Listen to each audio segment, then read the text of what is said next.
मैं डॉक्टर पपूराम कोहली, सह आचार्य राजनीति विज्ञान, राजेश पायलट, राजकीय स्नातकोत्तर महाविद्यालय लालसोट। प्रिय विद्यार्थियों, आज हम लोग अमेरिका कांग्रेस की रचना और उसके कार्य तथा शक्तियों का अध्ययन करेंगे। कांग्रेस के निम्न सदन को प्रतिनिधि सभा एवं उच्च सदन को सीनेट कहते हैं। अमेरिका कांग्रेस को अमेरिका की संसद भी कहते हैं। कांग्रेस के निम्न सदन प्रतिनिधि सभा का निर्माण जनसंख्या के आधार पर हुआ है, लेकिन उच्च सदन सीनेट के निर्माण में इकाइयों की समानता के सिद्धांत को अपनाया गया है, जिसमें छोटी बड़ी इकाइयों को समान प्रतिनिधित्व दिया गया है। प्रतिनिधि सभा के सदस्यों की संख्या 435 है, जिनका कार्यकाल 2 वर्ष का होता है। प्रतिनिधि सभा के सदस्यों का चुनाव वयस्क मताधिकार के आधार पर एकल संक्रमणीय चुनाव प्रणाली के द्वारा चुने जाते हैं। सीनेट के सदस्य 100 हैं, जिनका कार्यकाल 6 वर्ष का होता है। सीनेट के 2/3 सदस्य प्रति 2 वर्ष पश्चात रिटायर होते रहते हैं और पुनः उनका निर्वाचन होता रहता है। 17वें संविधान संशोधन 1912 में प्रस्तावित किया गया, जिसमें सदस्यों का चुनाव सीधे जनता द्वारा किया जाने लगा। यह संशोधन 1913 में पारित हुआ और तब से ही सीनेट के सदस्यों का प्रत्यक्ष रूप से निर्वाचन होता है।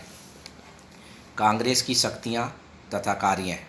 संविधान के प्रथम अनुच्छेद में कहा गया है कि इसके अंतर्गत प्रदान की गई व्यवस्थापन संबंधी शक्तियां संयुक्त राज्य की एक कांग्रेस में निहित होंगी। कांग्रेस को न केवल विधायी वरन प्रशासनिक और न्यायिक शक्तियां भी प्राप्त हैं। पोर्टलाट ने कांग्रेस के शक्तियों के संबंध में लिखा है कि पर्यवेक्षण एवं वित्त संबंधी अपनी शक्तियों के कारण प्रशासन संबंधी अंतिम शक्ति राष्ट्रपति से भी अधिक कांग्रेस को प्राप्त है तथा महाभियोग संबंधी अपनी शक्ति के कारण वह देश में सबसे सर्वोच्च न्यायालय से भी उच्चतम न्यायालय है। कांग्रेस के कार्य और शक्तियां निम्न हैं। नंबर 1, कानून निर्माण संबंधी कार्य। कांग्रेस की विधायी शक्तियों का उल्लेख अनुच्छेद 1 के 8वें उपभाग तथा शक्तियों का विस्तृत वर्णन 4थे अध्याय में किया गया है। इस संबंध में कांग्रेस की शक्तियां 3 प्रकार की हैं। नंबर 1, प्रदत्त, नंबर 2, निहित तथा नंबर 3, समवर्ती। प्रदत्त शक्तियों के अंतर्गत कांग्रेस को कर लगाने तथा एकत्रित करने, ऋण चुकाने की व्यवस्था करने, देश की प्रतिरक्षाओं की व्यवस्था करने, मुद्रा के निर्माण, नाप तोल का स्तर निर्धारित करने और डाक तथा तार इत्यादि का प्रबंध करने की शक्ति दी गई है। कांग्रेस सर्वोच्च न्यायालय के अधीन अन्य न्यायालयों का गठन कर सकेगी और स्थल सेना तथा जल सेना के नियमन हेतु कानून बना सकेगी। कांग्रेस के कानून निर्माण के संबंध में अंतर्निहित शक्तियाँ भी प्राप्त हैं, जिसका उल्लेख संविधान के 4थे अध्याय में किया गया है। इन शक्तियों में बैंक तथा कारपोरेशन स्थापित करना, कृषि की सहायता और नियंत्रण, बिजली उत्पादन करना तथा फालतू बिजली को बेचना, सैनिक तथा जल सेना अकादमियाँ स्थापित करना और सड़कों, स्कूल, स्वास्थ्य बीमा आदि पर धन खर्च करना भी शामिल है। समवर्ती सूची में ये विषय शामिल हैं जिन पर कांग्रेस तथा राज्यों के विधानमंडल दोनों ही कानून बना सकते हैं। कर लगाना, ऋण लेना, न्यायालयों की स्थापना तथा व्यवस्था, बैंक व कॉरपोरेशन की स्थापना, लोगों के हितों के लिए संपत्ति बनाना तथा सार्वजनिक कल्याण के लिए खर्च करना समवर्ती सूची में शामिल हैं। नंबर 2, चुनाव संबंधी कार्य। राष्ट्रपति के चुनाव में मतगणना कांग्रेस के दोनों सदनों के सम्मुख होती है। यदि राष्ट्रपति के चुनाव में किसी भी उम्मीदवार को निर्वाचक मंडल का निरपेक्ष बहुमत प्राप्त न हो तो प्रतिनिधि सभा पहले 3 उम्मीदवारों में से राष्ट्रपति चुनने के लिए मतदान करती है। इसी प्रकार यदि उपराष्ट्रपति पद के लिए किसी भी उम्मीदवार को स्पष्ट बहुमत प्राप्त न हो तो सीनेट प्रथम 2 उम्मीदवारों में से उपराष्ट्रपति चुनती है।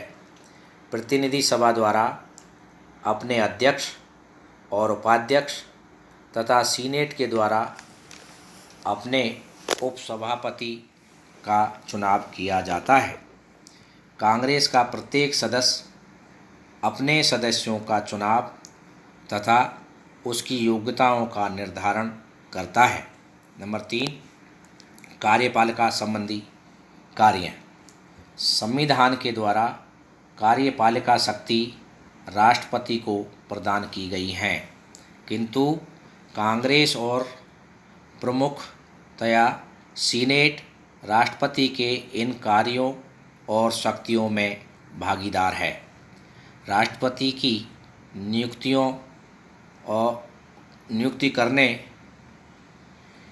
और संधियां करने से संबंधित शक्ति पर सीनेट के द्वारा प्रभावशाली रूप से नियंत्रण रखा जाता है।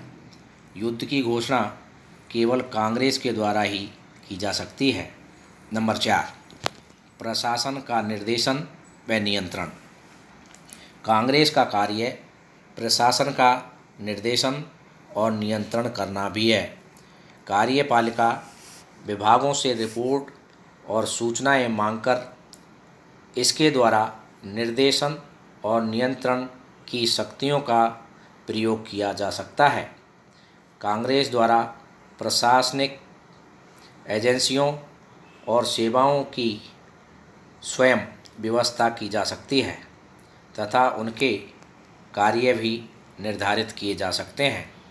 नंबर 5, वित्तीय कार्य। कांग्रेस का महत्वपूर्ण कार्य राष्ट्रीय वित्त पर नियंत्रण है। यद्यपि वार्षिक बजट ब्यूरो के द्वारा राष्ट्रपति के निर्देशन में तैयार किया जाता है, लेकिन बजट कांग्रेस के द्वारा ही पारित किया जाता है और ऐसा करते हुए उसके द्वारा बजट में अनेक महत्वपूर्ण परिवर्तन किए जाते हैं। कांग्रेस अपनी इस शक्ति के आधार पर कार्यपालिका विभागों के कार्य संचालन को प्रत्यक्ष रूप से प्रभावित कर सकती है। नंबर 6, न्याय कार्य। संविधान में कांग्रेस को यह अधिकार दिया गया है कि देशद्रोह, भ्रष्टाचार, अन्य घोर अपराध पर वह राष्ट्रपति या अन्य किसी भी उच्च पदाधिकारी को महाभियोग के द्वारा पदच्युत कर सकती है। नंबर 7, नवीन राज्यों को संघ में प्रवेश देना। कांग्रेस कानून द्वारा नवीन राज्यों को संघ में प्रवेश दे सकती है। आरंभ में अमेरिका संघ में 13 राज्य थे, किंतु अब 50 राज्य हैं और कांग्रेस ने कानून बनाकर ही इन राज्यों को संघ में प्रवेश प्रदान किया है। नंबर 8, जांच पड़ताल करना। कांग्रेस को प्रशासन में व्याप्त भ्रष्टाचार की जांच करने या अन्य किसी मामले की जांच करने के लिए जांच समिति नियुक्त करने का अधिकार है। वर्तमान समय में कांग्रेस के जांच पड़ताल करने के इस कार्य का महत्व बढ़ता जा रहा है और कांग्रेस में अनेक महत्वपूर्ण विषयों में जांच का शासन कार्य को महत्वपूर्ण रूप से प्रभावित किया है। नंबर 9, दोनों सदनों के अनुशासन और कार्यविधि के संबंध में नियम बनाने का अधिकार। कांग्रेस को अधिकार प्राप्त है कि वह दोनों सदनों के सदस्यों से अनुशासन का पालन कराने के लिए नियमों का निर्माण करे। यदि कांग्रेस का कोई सदस्य सदन में अनुशासन भंग करे तो संबंधित सदन बहुमत से प्रस्ताव पारित कर उसे सदन से निष्कासित कर सकता है।